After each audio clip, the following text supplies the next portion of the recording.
Hello my dear students, आज अपन बात करेंगे जेई एडवांस 2014 में आई हुई प्रॉब्लम के बारे में। मैकेनिक्स की प्रॉब्लम है, बहुत ही अच्छी प्रॉब्लम है। यहाँ से आपको बहुत कुछ सीखने को मिलेगा। देखिए, सबसे पहले अपन क्वेश्चन को रीड करते हैं। क्वेश्चन में क्या दे रखा है? Airplanes A and B are flying with constant velocity in the same vertical plane at angles 30 degree and 60 degree with respect to the horizontal respectively as shown in figure. मतलब ये बोल रहा है ए और बी एयरप्लेन्स है जो कि constant speed से सेम वर्टिकल प्लेन में फ्लाई कर रहे हैं और दोनों का हॉरिजॉन्टल से एंगल दे रखा है 30 डिग्री और 60 डिग्री। फिर इसने बोल रखा है the speed of A is 100√3। ये जो ए वाला है ना, इसकी स्पीड अपन को दे रखी है 100√3 at time t equal to 0 second. An observer in A finds B at distance of 500 metre. मतलब वो बोल रहा है टाइम t इक्वल टू 0 पर ए के अंदर बैठा ऑब्जर्वर ये फील करता है कि बी वाला जो है ना एयरप्लेन्स, ये ए से 500 मीटर डिस्टेंस पर है। फिर इसने बोल रखा है this observer sees B moving with constant velocity perpendicular to the line of motion of ए।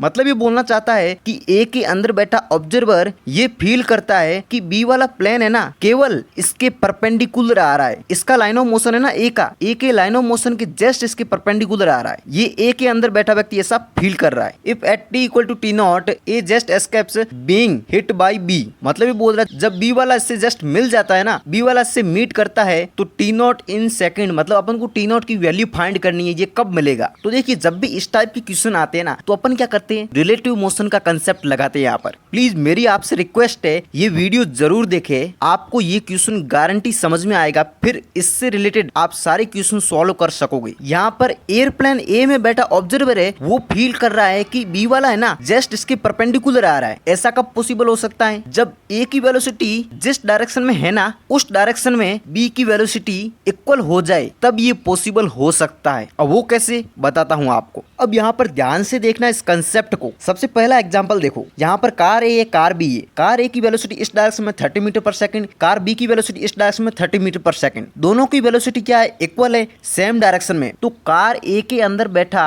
व्यक्ति क्या सोचेगा, ये रेस्ट पर है। उसको ऐसा ही लगेगा कि ये रेस्ट पर है। क्यों? क्योंकि देखो इसके रेस्पेक्ट में, देखो ये भी इस डायरेक्शन में जा रहा है, ये भी इस डायरेक्शन में जा रहा है, तो ये वाली कार हमेशा इसके पास रहेगी, मतलब इससे आगे नहीं जा सकती है, क्योंकि इसकी वेलोसिटी क्या है, सेम है और कांस्टेंट है। इसलिए ए वाले को फील होगा यहाँ पर कार भी क्या है, रेस्ट पर है। ये आपको समझ में आ गया। अब अपन बात करते हैं इसकी परपेंडिकुलर कब जा सकता है। मान लो कार ए क्या है, यहाँ पर रेस्ट पर है और कार बी क्या कर रही है, जस्ट इसके परपेंडिकुलर जा रही है 10 मीटर पर सेकंड से। तो ये वाला केस पॉसिबल है, परपेंडिकुलर जा रहा है। अब अपन बात करते हैं थर्ड केस के बारे में। इस केस को ध्यान रखना, फर्स्ट वाले को। देखिए, कार ए जा रही है इस डायरेक्शन में हॉरिजॉन्टल में 10 मीटर पर सेकंड से, कार बी जा रही है, इसकी वेलोसिटी अपन को पता नहीं है, ये किसी एंगल पर जा रही है, इसकी वेलोसिटी v अपन ने एज्यूम कर लिया और हॉरिजॉन्टल से एंगल कितना बना रही है, 37 डिग्री। तो अभी मैंने आपको क्या बताया, ये कार केवल परपेंडिकुलर डायरेक्शन में कब जा सकती है, जब इसकी वेलोसिटी का ये जो कंपोनेंट है हॉरिजॉन्टल कंपोनेंट, जो कि कितना है यहाँ पर v cos 37 डिग्री, ये जो हॉरिजॉन्टल कंपोनेंट है ना वेलोसिटी का, ये जब इसके इक्वल हो जाएगा ना, तभी ये पॉसिबल हो सकता है कि ये जस्ट इसके परपेंडिकुलर जाए। नहीं तो क्या होगा, ये आगे चली जाएगी और इसको ऐसा फील ही नहीं होगा कि ये जस्ट इसके परपेंडिकुलर जा रहा है। यदि ये इसके इक्वल नहीं हुई ना, तो इसको फील होगा कि यार कार ऐसे आ रही है। तो यहाँ पर सिंपली क्या कर रहा हूँ, यहाँ पर अपन क्या करना है, 10 किसके इक्वल होना चाहिए, इसके इक्वल। तो सिंपली ये चीज इसके इक्वल हो जाएगी, तो यहाँ से अपने v की वैल्यू आ जाएगी। तो देखो मैंने यहाँ पर वेलोसिटी फाइंड कर ली, इसकी वेलोसिटी क्या है, ये है, राइट। तो वेलोसिटी अपन के पास आ गई। अब ये जो इसका परपेंडिकुलर कंपोनेंट आएगा ना, यही कंपोनेंट है जो कार को इस साइड लेके जा रहा है, इसके परपेंडिकुलर लेके जा रहा है। तो दोनों के बीच की जो भी डिस्टेंस है ना, तो दोनों के बीच ये कार इसके पास कब पहुंच पाएगी, टाइम कैसे फाइंड करेंगे, वेलोसिटी अपन को पता है, ये वाला परपेंडिकुलर जो कंपोनेंट है, ये वाली डिस्टेंस कौन कवर कर रहा है, ये जो परपेंडिकुलर वेलोसिटी है ना, वही तो कवर कर पा रही है। तो यहाँ पर सिंपली हो जाएगा वेलोसिटी जो कि अपन के पास हो जाएगा v sin 37 perpendicular component equal to हो जाएगा अपन के पास डिस्टेंस कितनी है, मान लेते ये डिस्टेंस d है, तो डिस्टेंस d अपॉन टाइम, यहाँ पर t अपन ने एज्यूम कर लिया, तो यहाँ पर ये अपॉन में आके क्या होगा, यहाँ पर टाइम की वैल्यू निकाल सकते हैं। तो आई थिंक आपको ये कंसेप्ट समझ में आया होगा।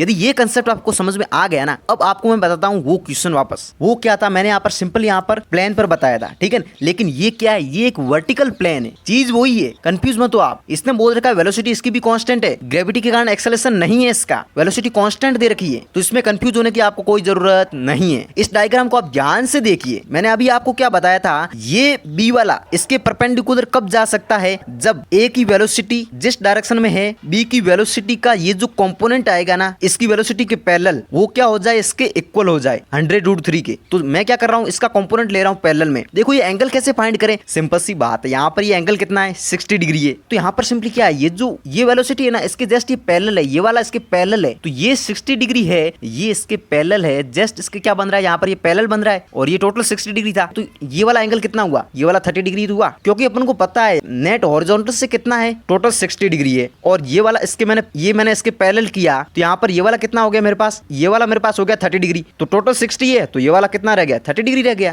अब अपन क्या करें, यहाँ पर वेलोसिटी v का कंपोनेंट ले रहा हूँ, इस वेलोसिटी के पैरेलल कितना आ रहा है v cos 30 डिग्री, तो parallel component v cos 30 degree आ गया, और परपेंडिकुलर कंपोनेंट क्या है v sin 30 डिग्री, तो ये वाला कंपोनेंट इसके इक्वल कर रहा हूँ। तो अपन के पास ये जो प्लेन है ना b वाला, इसकी वेलोसिटी आ गई 200 मीटर पर सेकंड। अब इसका यहाँ पर परपेंडिकुलर कंपोनेंट क्या है वो अपन फाइंड कर लेते हैं। ये v की वैल्यू में यहाँ पर 200 रख दी और sin 30 1/2 होता है, तो सिंपल सी बात है यहाँ पर 100 मीटर पर सेकंड आ गया ये वेलोसिटी का परपेंडिकुलर कंपोनेंट। अपन को क्वेश्चन में ये भी गिवन है इन दोनों के बीच t इक्वल टू 0 पर डिस्टेंस क्या है दोनों के बीच की 500 मीटर। तो मेरे को जब ये पता है डिस्टेंस 500 मीटर है और मेरे को वेलोसिटी भी पता है कितनी है परपेंडिकुलर, देखो यही तो वेलोसिटी है जो इसको यहाँ से यहाँ मीट करवाएगी, बी वाले को इससे मिलाएगी, पैरेलल वाली थोड़ी मिला रही है, पैरेलल तो ऐसे ही जा रहा है, ये तो ये वेलोसिटी परपेंडिकुलर वेलोसिटी तो है जो इसको मिला रही है, इसलिए यहाँ पर अपनी वेलोसिटी हो जाएगी 100 मीटर पर सेकंड और डिस्टेंस हो जाएगी 500 जो कि क्वेश्चन में गिवन है, और टाइम टी नॉट अपन को फाइंड करना है। तो देखिए वेलोसिटी, टाइम और डिस्टेंस मैंने यहाँ पर रिप्रेजेंट कर दिया। और वेलोसिटी इक्वल टू क्या होता है, डिस्टेंस अपॉन टाइम। तो मैंने यहाँ पर देखो ये फॉर्मूला लगा दिया, velocity equal to distance upon time, यहाँ पर वैल्यू पुट कर दी मैंने